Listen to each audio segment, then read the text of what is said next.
একটা ট্রাক গেল শ্যামবাজারে, আর একটা ট্রাক আসছে যাত্রাবাড়িতে। এখন শ্যামবাজারে আপনি বিক্রি করছেন যে আলু 40-45 টাকা, সেই আলু যাত্রাবাড়িতে যদি 56 টাকায় বিক্রি হয়, তাহলে যাত্রাবাড়ির যেনারা বিক্রি করছেন এই আলু ব্যবসায়ী, এনারা কি নৈতিক কাজ করছেন না অনৈতিক কাজ করছেন? আপনি পেঁচিয়ে কথা বলিবেন না দয়া করিয়া, আপনি সোজা সাপটা কথা বলেন।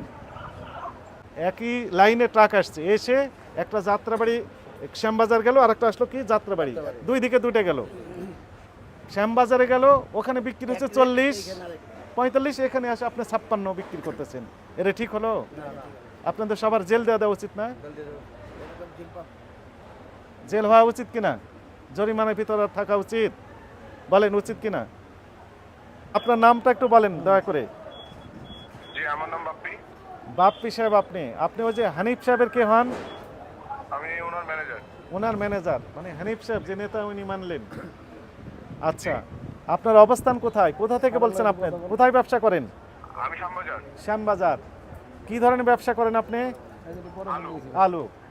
ইন্ডিয়ান আলু আজকে বিক্রি করেছেন আপনি? জি। কত করে কেজি বিক্রি করেছেন ইন্ডিয়ান আলু? ইন্ডিয়ান ওটা 45 টাকা করে চাচ্ছি। 45 টাকা চাচ্ছি, 45 টাকা খাচ্ছে না। আবার 40 থেকে আবার বলেন 40 থেকে 40 থেকে 45 টাকা, মানে অনেক জায়গায় বেশি কিনা হচ্ছে।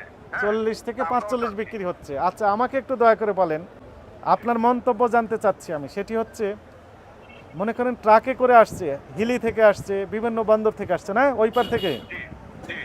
মনে করেন ঢাকাতে ঢোকার পর একটা ট্রাক গেল শ্যামবাজারে, আর একটা ট্রাক আসছে যাত্রাবাড়িতে।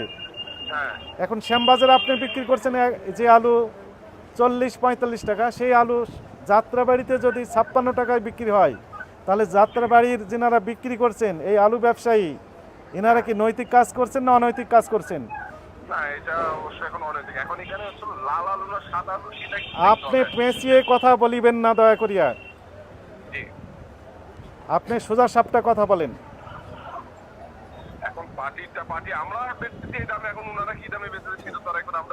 তার ব্যাপার আপনার কার্যক্রম আমাদের আর একটু মনিটরিং করতে হবে, যে আপনি লাল আলু বিক্রি করছেন না সাদা আলু বিক্রি করছেন, এবং আপনি কি দরে কিনেছেন সেটা আমরা আবারও ভেরিফাই করব। কারণ গতদিন যেটি দেখলাম 21 টাকার প্লাস মাইনাস হয়েছে, আজকের দাম তো আর একটু কম হয়ে যেতে পারে, তাই না?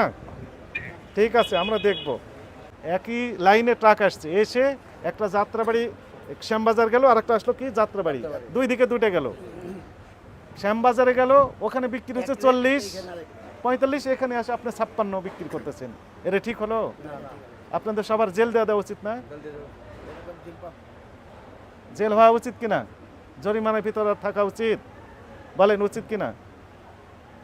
আপনি তো শুনলেন। এখন আপনি আলু বেশ কমের ভিতরে নিয়ে চলে আসছেন।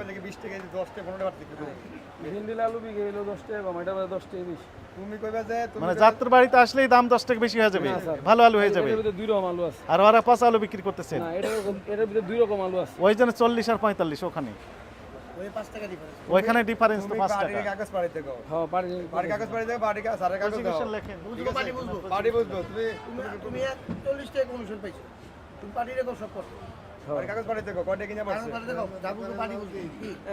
প্রতিষ্ঠান দিয়ে নাম দেন, হেল্প করেন। এখন পরে বলেন, এখন তো বললাম আমরা কথাবার্তা বললাম।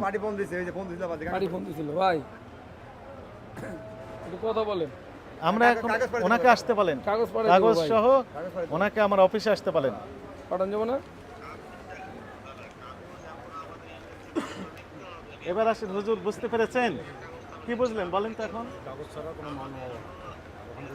কিনা রেট দিবেন, এইটা বলতে যে আপনার মালটা কত কিনা, আমি কিনা রেট দিতে চালান দিবেন, সে চালানে পড়া রাইট না স্যার, ফটোকপি নেবেন আপনি। যত দোকানে বিক্রি করতে বলবেন তত দোকানে ফটোকপি, তত সেট যেন আমরা দেখতে পাই যে আসলে ক্রয় মূল্য এত। কিছু তো লাভ আপনি করবেন, আপনি তো লস দিয়ে ব্যবসা করবেন। 40 টাকা বস্তা।